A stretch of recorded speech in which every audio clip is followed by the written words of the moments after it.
کانوں پہ نہ ہو میرے دیر و حرم کا احساں، روزن ہی جھوپڑی کا مجھ کو سحر نما ہو۔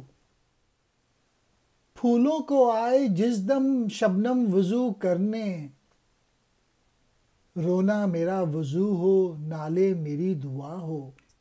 دیر و حرم کعبہ و بت خانہ، روزن کہتے ہیں سوراخ کو یا روشن دان، سحر نبا صبح دکھانے والی، شبنم کہتے ہیں اوس کو، نالے کہتے ہیں فریاد۔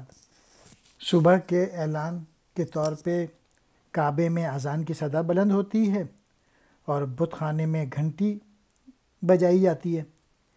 اقبال کہہ رہے ہیں کہ میں ان دونوں کا احسان لینا نہیں چاہتا، میری جھوپڑی کے چھوٹے سے سوراخ سے ہی صبح اپنا پتہ بتا دیتی ہے اور میرے لیے یہی کافی ہے۔ صبح کے وقت ادھر شبنم پھولوں کو وضو کرائے، ادھر میری آنکھوں سے آنسو جاری ہو جائیں اور میرے وضو ان سے ہو اور میری فریاد میری دعا بن جائے۔